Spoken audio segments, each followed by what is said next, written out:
Yes.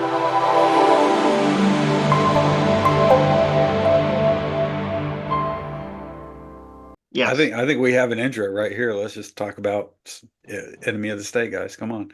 All right, welcome to the details. Welcome to Back the Books in the M6P, and we are talking about Wolverine, Enemy of the State from 2005, written by Mark Millar, drawn by John Romita Jr. We'll get to that later. But we're going to be covering all the good stuff, all the bad stuff, what we liked, what we disliked, and just getting our opinions on some things. To start off, let's just go ahead and tackle the elephant in the room, so to speak. You know, look, we posted some stuff about John Romita Jr. on the Facebook page, and it always has mixed receptions. I'll leave it at that. I thought he did okay on this. It's certainly not the best, but I liked it. I thought it was okay. Definitely some panels were better than others. Uh, he did all right. I'll leave it at that. What did you guys think?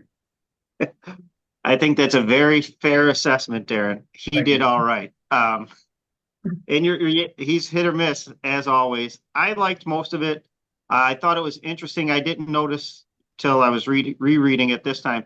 Klaus Janson was his inker on this, and that helps any artist. I think Frank Miller will tell you that. You could always go back and forth and see the difference of when he's drawing by himself or when he's got a good inker.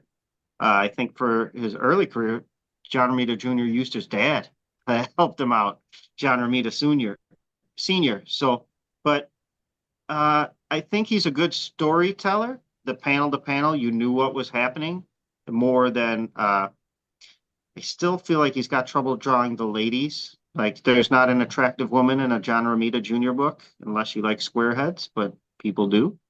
But yeah, I agree with you. He was okay. He got the job done. He told the story that he draws a mean great white shark, that's for sure. Even one being gutted by Wolverine. That was pretty cool. You mean traces? A good, great point. Oh, Sure. here we go. I'd say that's probably the case, but looked good to me. There was somebody else coming up through the comics around this same time that I think J.R. Jr. took a few lessons from in terms of that category. I think I think what Darren said about his panels were hit or miss. I think that's kind of his career, at least for me. Um, when they hit, I mean, like he does some amazing stuff. He really does.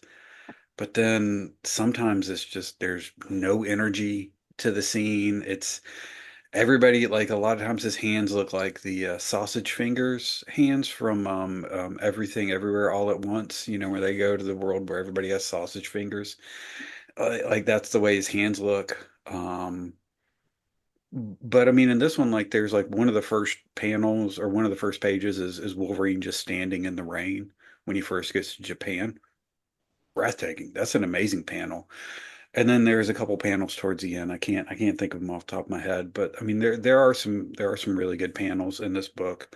And I went ahead and I read the next six issues. And I think that's where he really picks up his stride. I think those next six issues have a lot better art, but we aren't talking about those. And also during this time, I mean, I'm comparing him to his work he's doing with Straczynski on Amazing Spider-Man, and it's nothing like what he was doing there. This feels like what he did over at DC on Superman, just really low energy, kind of boring, stagnant. It's a good storytelling, but that's it's clear storytelling, I should say. I don't even want to call it good. So Yeah, I don't want to belabor the point. I think we all kind of feel similar about it. When he did his X-Men stuff in the 80s, we hadn't really seen a whole lot to compare it to.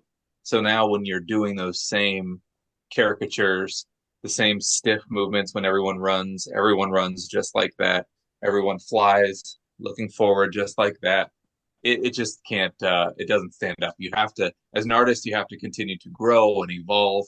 And I don't feel like he really did that. There was a lot of phoning it in, especially when I look at Elsbeth, the old lady, Baron's wife. Like, why are the wrinkles? You don't just draw a bunch of lines like going out, and then that counts as wrinkles. That it looks very, very phoned in.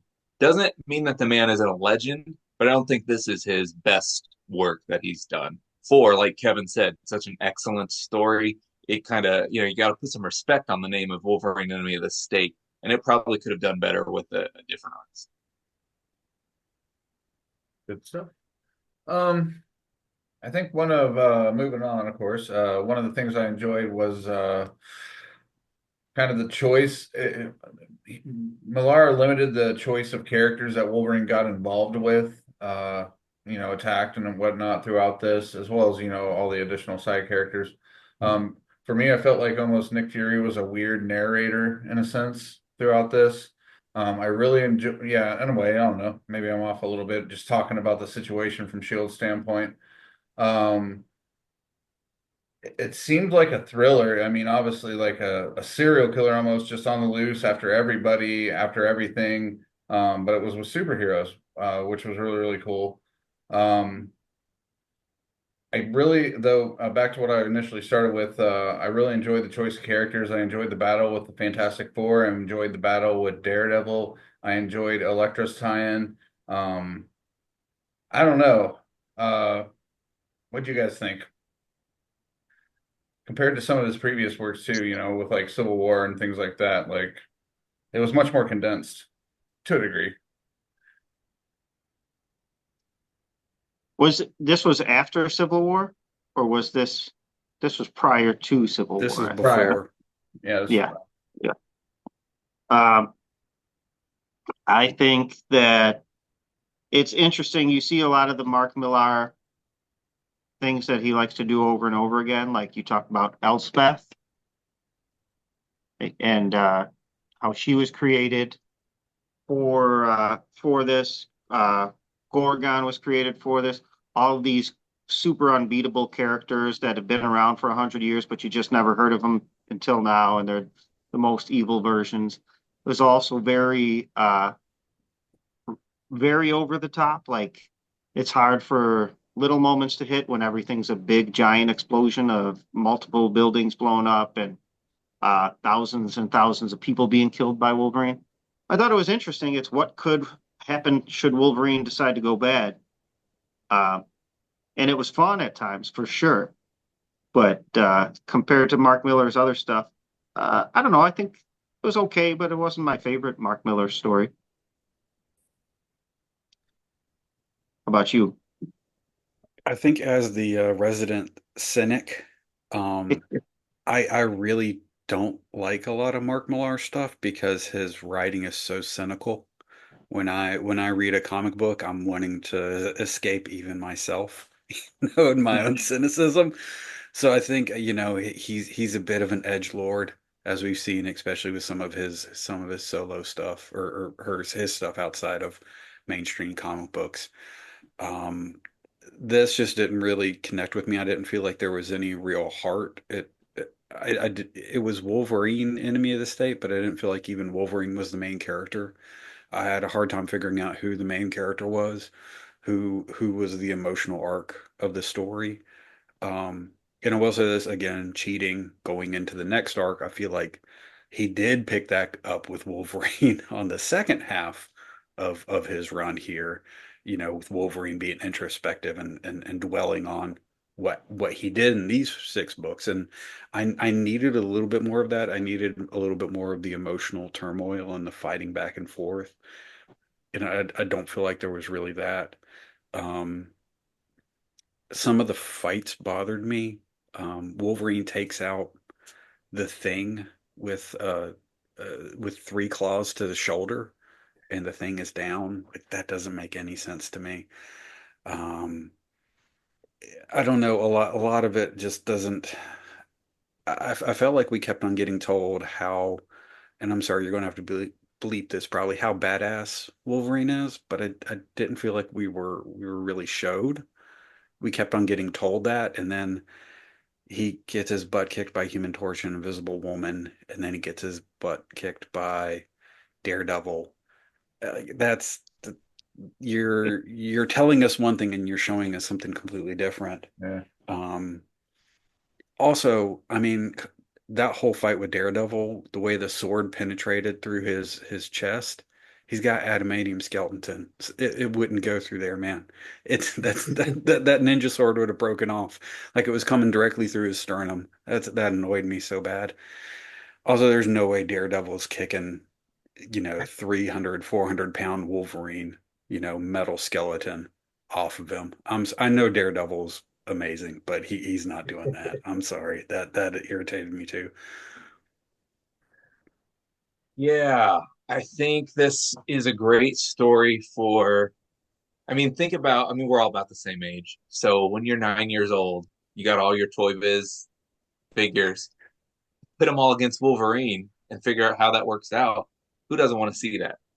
The 9 year old Jared was totally jacked for this.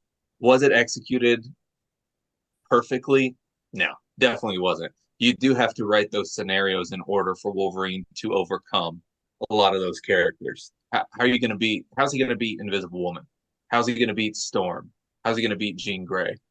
So we put him in these scenarios where it's favorable for him, but it's still really cool for the most part that 9 year old Jared got to read 12 issues of Wolverine being the bad guy and seeing his favorite heroes like Captain America try and take him out. I do want to point out that this was originally a Chris Claremont story, that when Chris was working on X-Men, his next storyline was going to be that Wolverine was captured by the Hand and killed and resurrected, and that was going to be the next year of X-Men stories before he was removed or left or whatever the story might be off the X-Men title. And I really would have liked to see Claremont's original version of this to see how I think he had a better grasp on the X-Men universe and probably the Marvel universe as a whole back then. The playground was still much smaller than it was in 2005 when this came out. I think that would have been really exciting to see. Yeah, to your points, guys, I would say that Claremont would do a much better job. Like, this was not a Wolverine story as far as his personality was not in the story. He was a zombie for most of it. You saw a few of the blue thought balloons, but they were mostly the green, just kill, kill, kill kind of thing. And it also, the fights don't make sense because he goes in solo to the Baxter building to take out all of the Fantastic Four by himself, but he needs 300 ninjas to take out Daredevil in his apartment while he's asleep on his couch. Yeah. Well, like that doesn't, the math doesn't add up. And one thing that really bothered me about the Fantastic Four was that the Thing should not wear pants. The Thing should not be wearing the sweatsuit with the pants on it. It just look. I mean, he's got beautiful legs, great gams, and he just covered them up the whole time. And I did not like that. That was one thing about John Romita I could do without. Yeah. Can I say one positive thing? Is I did like what Rachel Summers did, how he wrote her and how clever and intelligent she was and how she circumnavigated the whole situation. I thought like that to me was like the best part of all of this entire run. So I do want to say like Mark Millar isn't a bad writer. There are really good moments. I think that it comes through, like his ability. I also liked the hook that turned out to be nothing. And to go with your point about him being such a cynic with the little boy, and it was Mariko's cousin, Mariko Yoshida's cousin, and his son got kidnapped, but that was an accident. But later you find out they intended to kidnap the son, not the billionaire he worked for son. And that was just a ploy to get Wolverine there. But instead of they make us care about a character, and then just with the word, he's like, "Oh, we fed him to the pigs." That's what Gorgon tells Wolverine right before he takes him out, which is just like a little bit of that overly cynical killing a 10-year-old boy that you just met, saw play baseball a little bit. If you read all 12 issues, it does actually resolve that arc. Okay. So because that was irritating me too about the 6 issues, but then when you read all 12, like I said, I think the second half of this run, the Agent of Shield, Wolverine Agent of Shield, is much better than this first half. But I think you need the first half to have the impact of the second half, if that makes sense. For sure. I thought we were supposed to read all 12 issues. I've read them. I read 13, so I don't even know what you're doing. Of course he did. I mean, I did probably 20 years ago, but I don't know that I ever had. I think when rereading this, I think this reading this first arc when it first came out, it irritated me so much. I don't think I ever bothered finishing Mark Millar's story. So No, I read the full thing back, all 12 back in February because I mentioned it to you guys in a group chat about it. I think it was February, and then but I only reread 6 today. So, but no, yeah, it was recent still. It was recent still. Yeah, but no, to touch base real quick on you guys were talking about it was hard to kind of hone in on who the main character or the heart of the story was. Like it obviously should have been Wolverine, but it wasn't in those first 6 issues. And I thought that's one thing going back to John Romita's art was like that's probably one of the most simplest, just most boring, flat I've ever seen Wolverine drawn and a lot of that stuff. Just like lines, not as much detail. You know, Wolverine's always had the detail to show the grittiness and things like that of him, and that was really lacking in this, I thought. Um, that aspect of Wolverine's character. Is it wild that this was 20 years ago? very. It blows my mind that this came out. I remember picking these issues up. How was it 20 years ago? Right. I would say one of the characters that kind of had an arc in this was Elektra. And it's interesting because, like, maybe not right before this, but a few years before this, she kind of helped Wolverine when he was bone clawed and feral and stuff. So they had a good relationship. Um, but here's my question to you, fellow comic readers and Marvelites. Do you think that this Elektra was a Skrull? We talked about Secret Invasion. Skrull I Elektra kept was on thinking that revealed. too. Yeah, she was revealed in like 2006. She was the first one because she was leading the Hand, and I think, if I remember correctly, the end of the 12 arc, she's leading the Hand again. After they kill off, she starts a new Hand, right? Something like that happens in the next 6 issues. So, and she's like, "Oh, I was killed, but she shook it off. She wasn't really mesmerized. So maybe it was because I don't know if Mark Millar was in on it with Bendis that there were Secret Invasion things happening when this story was going on, but the timeline would fit that this would definitely be most likely a Skrull version of Elektra, I think. And the whole, you know, she's associating with Shield a lot and things like that too. Kind of makes Mhm. sense. Yeah, Right. Playing both sides like yeah. the Queen did, like Spider-Woman did too, right? That's interesting.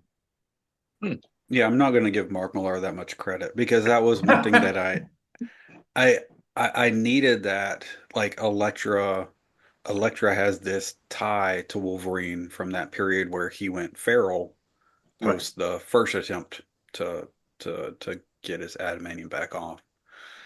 And I wanted that tie-in here somewhere. Just a little blurb to say this is why she's so involved and this is why she cares so much. Just a little tie to their history instead of we all know it because we maybe read those comics, but I don't know if everybody, I mean, I doubt most people reading the comics during that time period or even today know about that storyline. So I think that was a missed opportunity and a ball dropped by Millar among many. Yeah. All right. Well, it looks like we're winding down. Does anybody have any other last minute thoughts they'd like to talk about, or anything like that with this? You've definitely said your piece. Uh, and you know, I I'll think say so issue 32 is my favorite standalone Wolverine comic. So as much as I've been ragging on Mark Millar, he did write my favorite standalone Wolverine issue. So there's that. I think this would have been a much cooler like outing if they're really trying to give Hugh Jackman an outing in the MCU as Wolverine, a proper one, and they did that in Deadpool and Wolverine, I guess. But how cool would it have been to see him just like start slashing all the current MCU characters or something like that, and their own version of Enemy of the State, like, oh, we'll bring Q back. He's the bad guy. Probably would have been cheaper than Robert Downey Jr. too at this point. Oof. But I don't know. It would There was a cinematic quality about Enemy of the State. I'll leave it at that. My final thoughts. Yeah, I it would think have been that's cool cinematically if they would have even made that why he was the guy he was in Deadpool and Wolverine, like that version that kind of turned everybody down, but he killed everybody because he was under Hydra's power or whatever. That could have been interesting. I will I would say I watch. did not care for Elspeth von Strucker No, I at didn't all. understand her at all. I don't know why Like she's there. she's this real mastermind behind. Like that's a Mark Millar thing. Remember he did Fantastic Four. It's like, oh, you think Doctor Doom is bad? Well, here's this other guy, and he taught Doctor Doom, and he's even worse. And this was like, oh, you think Baron Strucker's bad? Here's this other lady, and she's even worse, and she's been Yeah, really behind it. Like, and like Kevin said about Wolverine, he just tells you these things about these people, but they don't really do anything to prove it or show how. I mean, besides she makes him Baron von Cucker with taking Gorgon to bed while he plays the piano. That's about that was so more awkward. edgelord Like I stuff. didn't get that Yeah, scene. I was like, why is this even in here? That like I was like, what's this in here It's for? because Mark Millar's an edgelord, and he wanted right, to see how much he could get away with. right. That's why. I Wow. do love that final splash page on that one issue is just Baron von Strucker's head. It's just his face. And I Yeah. was reading it and I was like, who's this old man? Like I didn't make the connection to even knew who that was until into the next issue. And I was like, that's such a stupid splash. Like there's nothing there to tell you that that's who that character is at all. Like Yeah, Even yeah. looking at, I think it could have this story could have had a little bit more weight to it if Wolverine would have actually killed characters that mattered. Taking out Hornet, like who cares, or North Star. It just wasn't. And then when you see all those superheroes and supervillains on that big double splash page all coming at you, it's like, oh, there's Leapfrog, and it could have been a lot bigger and have bigger consequences. And I think that was kind of missed. I agree. I wanted to say about that splash page too. I think right. I think I knew three people, and I think I know a lot of the characters. I've read the handbook back and forth, so I don't know if they were just made up for that splash page. And John Romita's been drawn even at that point. He's been drawn for 30 years at Marvel.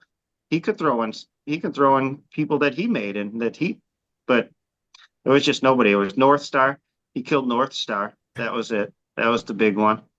Right. And how about that? Are the first responders in New York the dumbest people alive? You think that Hornet is Spider-Man? You think that the Human Torch is burnt up in the back of your ambulance? He's the Human Torch. He doesn't Right. burn up. But Mm. it's that was a little much, but whatever. It's all for the story. I It's would all like fun. to acknowledge this because I recently ranted about this to my brother that no one in education is ever forced to read Edith Hamilton's mythology anymore. And so I would like to acknowledge that I can tell that at least Mark Millar read it. So I do appreciate. So Mark Millar read Edith Hamilton's mythology, and he was letting us all know that with this run. So just just throwing that out there. Who's that? But yeah, Right. it's a old textbook on Greek mythology. Hmm. Gotcha. But I did it's like Gorgon. well, so there were three Gorgons in Greek mythology, and Medusa was one of them. And Medusa was killed by Perseus with a mirrored shield. And so that's, Wolverine uses his claws. So that was what was that? Was that Clash of the Titans too, I think? Yeah. Was that Clash of the they also Titans. did that? Yeah, yeah. They also did that in that. So Perseus uses the shield. Mhm. Has the I feel like I did that in Final Fantasy as well against a Probably. Medusa, maybe, Certain- maybe, Yes. or Yeah. used a reflect Mhm. spell. I think Right. Mario 64 maybe in one of the levels at some point or something like that. On the Rainbow Road. Yeah. Anyway, kids, read old literature textbooks because it'll help you appreciate mediocre comic books. There you go. Or you could write your own stuff and pretend it's original when it's really just an old mythology. Or read an interview from Claremont and just write what he said he wanted to write. Yeah, right. That's true. Kind of a clever strategy. I don't know. But awesome. All right. Well, anybody else have anything else? Nope. All right.